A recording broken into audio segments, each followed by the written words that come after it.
Dominique de Villepin, nous connaissons depuis l'Inde ce qui crée, il y a longtemps, ce qui crée en général des relations durables. Nous sommes revus souvent. Aujourd'hui, où nous sommes, tout le monde le dit, dans une situation qui est économiquement, socialement et psychologiquement n'est pas fameuse, pourquoi choisir pour vous présenter à la grande élection, l'élection présidentielle, le pire moment? Oui, le pire moment est le plus grand rendez-vous pour notre nation. C'est vrai qu'il faut être un peu fou, il faut être un peu téméraire, et pourtant tout a commencé pour moi avec beaucoup d'humilité, puisque j'ai choisi le service de l'État, le service dans l'ombre comme jeune diplomate, puis après comme directeur de cabinet d'Alain Juppé, puis au secrétariat général de l'Élysée avec Jacques Chirac. Mais l'expérience allant, les épreuves aussi aidant, j'ai fini par acquérir une conviction. C'est que notre pays est fort quand il est rassemblé et que la France a des atouts exceptionnels. Et dans le fond, c'est par amour de la France, par volonté de servir les Français qu'aujourd'hui, j'ai envie de m'engager profondément dans cette élection qui est la clé de voûte de nos institutions. L'élection présidentielle, c'est le grand rendez-vous dont tout dépend en France tous les 5 ans. Et ce que je souhaite, c'est que nous puissions avoir un président qui préside. Parce qu'à partir de là, tout le reste en découle assez naturellement. Un gouvernement qui gouverne, un parlement qui légifère et qui contrôle, une justice qui juge, et des Français qui se mobilisent tous ensemble pour défendre la nation qui va mal. Nous le savons tous, nous n'avons pas besoin d'apprendre la perte du triple A. Nous le voyons, le chômage, la récession, les difficultés économiques, les délocalisations, la désindustrialisation, tout ceci est ressassé au quotidien par les journaux télévisés, par les radios, par les journaux. Il y a aujourd'hui ce sentiment très profond. La question, comment sortons-nous de tout cela? Comment réengageons-nous notre pays sur le bon chemin? Comment faisons-nous en sorte, à nouveau, d'avoir envie de défendre les couleurs de la France? Alors vous avez dit souvent que, et vous n'êtes pas le seul, que vous envisagez de vous situer au-dessus des partis, hors des partis, et c'est un vieux rêve, c'est le mien, depuis très longtemps, et de beaucoup de gens, je crois, d'en finir avec cet agacement que provoque cette animosité entre la droite et la gauche, les uns tout vrai, les autres tout faux, les uns tout bons, les autres tout mauvais.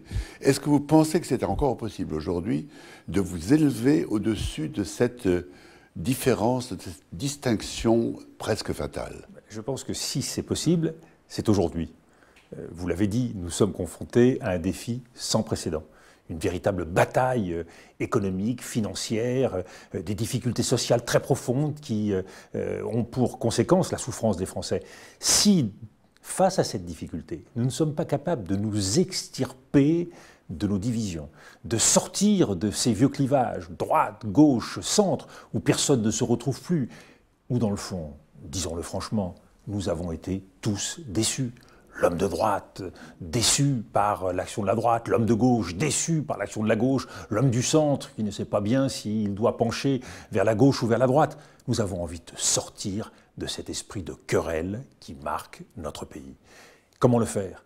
Comment le faire si celui qui nous représente tous, le président de la République, n'est pas au-dessus des partis, n'est pas au-dessus de la droite, au-dessus de la gauche, au-dessus du centre même. Je crois qu'il faut revenir à la conception initiale de la Ve République. Il nous faut un président qui préside pour tous les Français.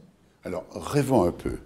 Est-ce que vraiment il est possible aujourd'hui à un homme politique, quel qu'il soit, et quelle que soit sa place et ses aspirations, par la politique même, par le jeu même de la politique, de changer les choses?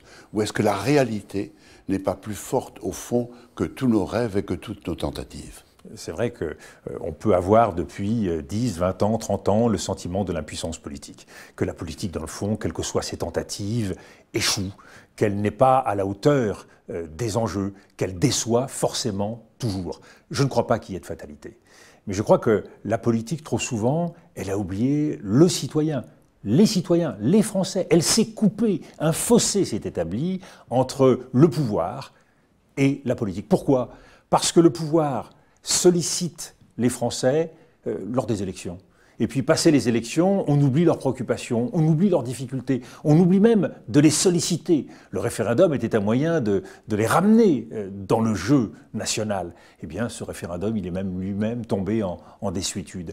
Donc aujourd'hui, je crois qu'il faut retrouver l'essence même de la démocratie, c'est-à-dire un pouvoir au service des Français. Non pas un pouvoir qui se sert lui-même, mais un pouvoir qui sert les Français et qui sait les entraîner, qui sait les rassembler, qui sait les mobiliser. Est-ce que l'image de la France peut encore être rétablie? C'est-à-dire, est-ce que toutes nos divisions, nos chicaneries, nos chamailleries n'ont pas quelque peu détruit l'image du cher et vieux pays qui avait un tel rayonnement dans le monde? Et est-ce que cette image peut encore être ressuscitée, peut être ressaisie et nous donner une arme? Je le crois profondément. Au fond de chacun d'entre nous, il y a cette formidable fierté d'être français. Cette fierté d'être français qui ressort dans les grands moments de notre histoire. Mais nous avons toujours ce goût de l'histoire, cette passion de la géographie, cette émotion devant notre langue, devant notre culture. Donc je crois que tout ceci est profondément présent. C'est présent chez chacun des Français, c'est présent dans la jeunesse. Et tout ceci ne demande qu'à être réactivé. Et devant ceux qui nous regardent, ceux qui aiment la France, nous sentons bien qu'il y a dans leurs yeux une attente. Il y a une attente pour retrouver ce que la France a toujours été, et en particulier dans les moments difficiles. C'est vrai en Europe, c'est vrai partout dans le monde. Pourquoi dans les situations de crise, pourquoi dans les situations de guerre se tourne-t-on vers notre pays? Parce que nous avons cette vocation. Alors je crois qu'aujourd'hui, notre plus grand travail, c'est de faire en sorte que cet amour de la France puisse se réincarner à nouveau dans une action. Essayons, cette fois-ci, d'engager un effort qui sera vraiment celui qui nous permettra de sortir de l'ornière, de regarder devant. Et puis, au-delà de cela, il faut utiliser toutes les ressources de notre pays pour relancer la croissance, pour relancer la place de la France dans l'économie mondiale. Le chemin, il est tracé, c'est un chemin d'équilibre. Cela a toujours été le chemin français. À la fois l'effort, mais en même temps la croissance et l'optimisme. Parce que nous devons croire dans les forces et dans les talents de notre pays. Croire en nous-mêmes, bien sûr, produire, exporter, mais croire en nous-mêmes, aimer la France. Je crois que c'est au cœur de toute chose.